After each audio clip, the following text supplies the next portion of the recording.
Fala, rapaziada, moças do colégio, turuna, do nono ano. Boa noite para nós, em mais uma madrugada, em mais um conteúdo. Conteúdo esse que girará em torno de a República Oligárquica. É um período, que ficou conhecido no território brasileiro, que vai vigorar de 1894 até 1930. Um período, que é importantíssimo, aí uma charge para nós, em que políticos vinculados a dois partidos nesse instante, o Partido Republicano Paulista, o PRP, e o Partido Republicano Mineiro, o PRM, respectivamente, do território de São Paulo e do estado de Minas Gerais, eles alternavam no poder presidencial no Brasil. Tanto é que a República Oligárquica pode ser chamada também de República Velha e de República do Café com Leite, daí o nome. E esse nome é importante para a gente conseguir perceber a importância desses dois respectivos estados. Tudo bem? Esse conteúdo está na nossa apostila Bernoulli, volume 1, capítulo 2, a frente B, e os conteúdos estão contidos nas páginas 98 até 105, tá bom? No final a gente tem alguns exercícios para a gente brincar aí nesse novo trabalho nosso aqui à distância, mas todos juntos e todos unidos, e que permaneçamos assim até a situação melhorar, Então vamos lá, beleza? Nós tivemos, deixa eu arrastar aqui, beleza? Aqui, melhor para nós, tudo bem? Isso, a consolidação da República e o estabelecimento da ordem civil. Não quer dizer que nós estamos falando de 1891, 1892, 93, 94 até 1930. Não quer dizer que essa república foi colocada em prática lá em 1889 e nada mais aconteceu. Muito pelo contrário, houve uma tentativa de consolidação dessa república e o estabelecimento dessa ordem civil a partir dos dois primeiros militares. E agora a gente vai ver como que essa ordem civil, já a tentativa de ter colocado em prática lá atrás, vamos ver como é que ela vai se caracterizar agora. Por que traz esse momento de 1891 até 1930? Porque em 91 do século XIX nós tivemos a Constituição, a Constituição de 1891. Ela é importante para nós, que é a primeira Constituição da República, e ela trouxe uma das principais características essas que vigoram até hoje, que é o federalismo, que deu mais autonomia aos estados, autonomia essa que eles não tinham durante o Império. É até uma crítica que muitos estudiosos mencionam, crítica essa que é importante para a gente perceber a figura dos imperadores. Alguns mencionam que os imperadores eles eram mais autoritários, mais arbitrários, mais absolutistas, enfim, E essa Constituição que foi promulgada em 24 de fevereiro de 1891 trouxe para nós isso. E a gente pode perceber, como um exemplo dessa Constituição, dessa autonomia adquirida pelos estados agora, eles poderiam então arrecadar impostos, só para a gente ter uma ideia, de exportações e contrair empréstimos para atender aos seus interesses específicos. Isso, de certa forma, trouxe um desequilíbrio político no Brasil considerável, tanto no plano estadual como no plano federal. A gente vai ver como que isso funciona. Tudo bem? Vamos lá para o próximo. No plano nacional, nós passamos a ter a importância dos dois estados que foram comentados agora há pouco, o estado de São Paulo e o estado de Minas Gerais. As oligarquias que serão vinculadas ao PRP e as oligarquias que serão vinculadas ao PRM, Partido Republicano Paulista, Partido Republicano Mineiro. No plano estadual, nós passamos a ter a importância das oligarquias agrárias. O que quer dizer oligarquia?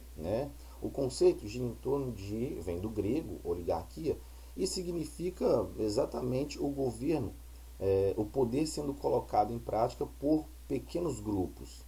Esses grupos podem ser grupos econômicos, que também podem ser mesmo os grupos familiares. Eles têm um interesse em comum, esse interesse não perpassa por uma planificação democrática, muito pelo contrário, é um interesse específico, a perpetuação no poder. E essas oligarquias agrárias, elas podem ser exemplificadas no plano municipal com a figura dos coronéis, né? Vamos ver que a figura desses caras é uma das principais, se não a principal figura, né, de um setor social que vigorou no território brasileiro desde o século XIX até basicamente a segunda década do século XX. Vamos ver a importância desses caras, beleza? O coronelismo e a política do café com leite é uma figura importante, como mencionei, né, durante toda a República Oligárquica, ou República Velha, ou República do Café com Leite. O coronelismo gira em torno de a seguinte questão: é um grande proprietário de terra que não tem vinculação, né, o fato de ter uma, digamos assim, uma nomenclatura de coronel não tem nenhuma vinculação com as forças policiais, beleza? É um grande proprietário de terras que possuía o poder e influência sobre uma vila, município e até mesmo uma região no interior do seu país. Ele controlava os votos dos moradores da sua região para que um candidato seu pudesse ser eleito. Ou seja, a coerção, a violência, né, os mandos e desmandos, é uma política muito mais vinculada ao clientelismo, como se o eleitor fosse uma espécie de um empregado, e era mesmo, né, desse dono da fazenda, como se fosse um cliente, né? E na verdade esse cliente ele nunca vai ter a razão, como mencionam hoje, do ponto de vista econômico, né? Vamos para o próximo, beleza? O poder dos coronéis persistiu na República Velha ou República Oligárquica, uma vez que a grande propriedade continuava, propriedade rural, continuava predominando em todos os estados, beleza? Além disso, 70% da população brasileira vivia no campo e era composta de meeiros, colonos e poceiros, sem propriedades e sem leis que os protegessem, sendo normal, né, a forma e muito negativa deles serem remunerados e vivendo de forma muito miserável. Ou seja, eu trabalho na fazenda desse senhor, desse coronel, e tudo que ele me manda, me pede, me manda fazer, eu vou fazer, inclusive votando naquele candidato da sua preferência, beleza? Quanto à Constituição de 1891, o que ela tem a ver com a fala de agora? Ela menciona, né, que o voto ele deveria ser aberto, ou seja, não secreto. Então ficava muito mais fácil de você controlar as eleições nesse instante.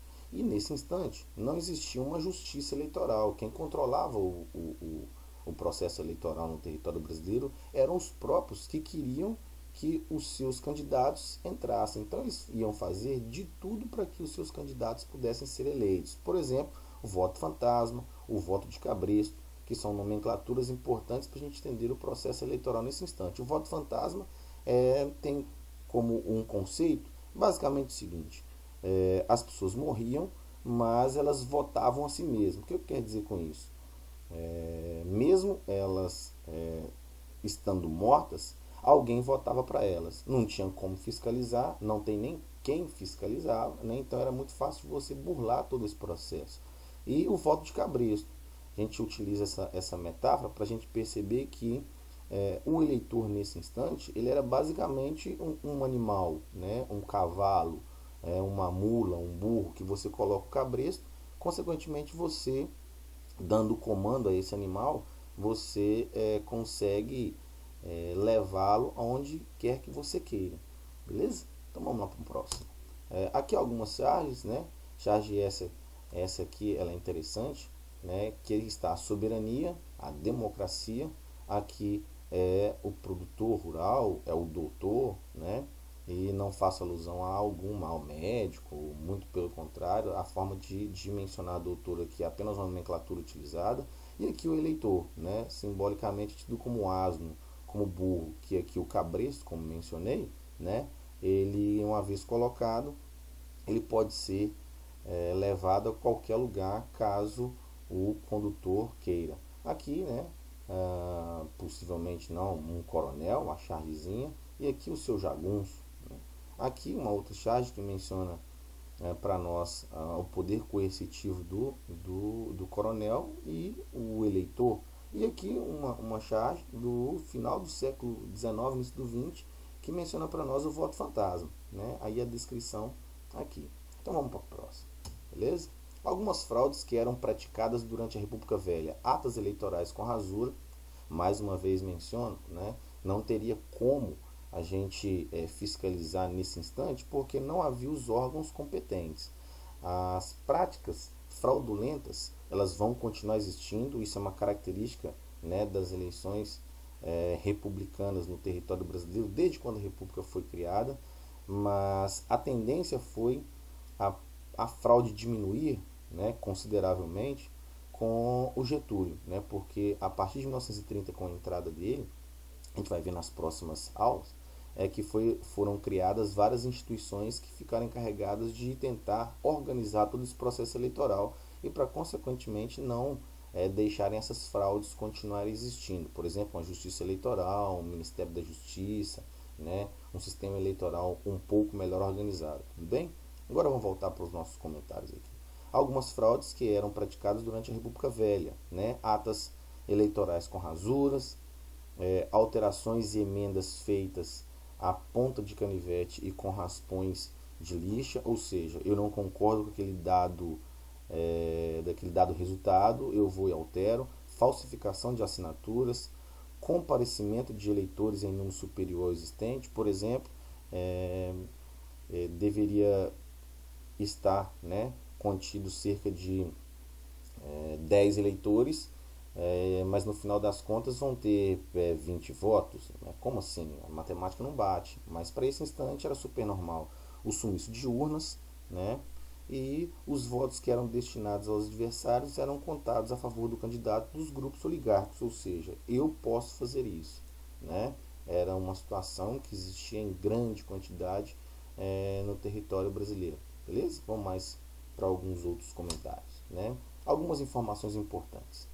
Nos estados, né, o que a gente vai falar de oligarquias, as famílias mais poderosas impunham o seu poder político, ou seja, o seu poder político, o seu poder econômico vai fazer com que você passe a ter um poder político considerável, ao ponto de passar a existir uma dependência mútua, ou seja, né, no campo municipal, as famílias, a partir da coerção, da violência, faziam com que os vereadores, os prefeitos pudessem ser eleitos, para, consequentemente, os governadores pudessem ser eleitos, para, consequentemente, um presidente que pudesse ser eleito. Então, era uma característica muito, muito importante, bem fácil de a gente observar, que durante a República Velha, o poder político no território brasileiro ele vinha da base do menor para o maior. Né? Hoje nós temos o presidente, temos o Senado, temos a Câmara dos Deputados Federais, estaduais, ou seja, de cima para baixo.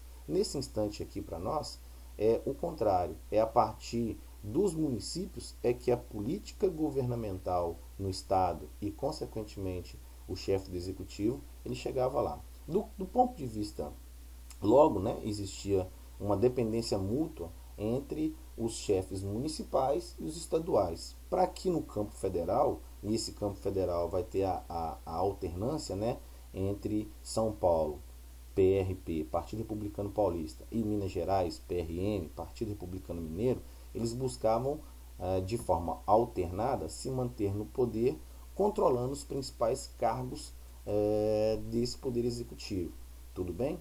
E essa forma de dependência mútua entre os chefes, né, estaduais, municipais, para que no campo federal pudesse haver essa, digamos assim, harmonia, essa organização, ficou conhecida como política do café com leite. Esse sistema de dominação político, econômico, social, cultural ficou sendo conhecido dessa forma. Essa política do café com leite ela vai ganhar uma roupagem muito maior a partir por volta, né, de 1898 até 1901, 1902, quando o Campos Salles ele passa a governar o território brasileiro, que a gente vai ver nas próximas aulas. Tudo bem? Aqui nós temos, né, uma charge retratando a política do café com leite, ou seja, essa gangorra, essa alternância de políticos vinculados ao PRP, São Paulo, aqui está, e os políticos vinculados ao PRM, no caso, Partido Republicano Mineiro, em Minas Gerais, claro. E aqui uma outra imagem para nós: São Paulo, Minas Gerais, São Paulo, Minas Gerais, né? Pela estatística e pelas atuais intenções, e nós sabemos quais são, parece que os outros estados do Brasil não são interessantes ou interessados. Será mesmo que não era interessante e não eram interessados para fazer parte dessa composição político-econômica, partidária e social no território brasileiro? Então fica uma pergunta para a gente, né? Eu encerro aqui essa fala sobre a República do Café com Leite, a República Velha, a República Oligárquica, né? E desejo a vocês uma boa noite, e nas próximas horas teremos mais e mais e mais conteúdos para nós. Cuidem-se uns dos outros e à distância, e que fiquemos em paz. Foi um prazer imenso sempre estar com vocês. Até!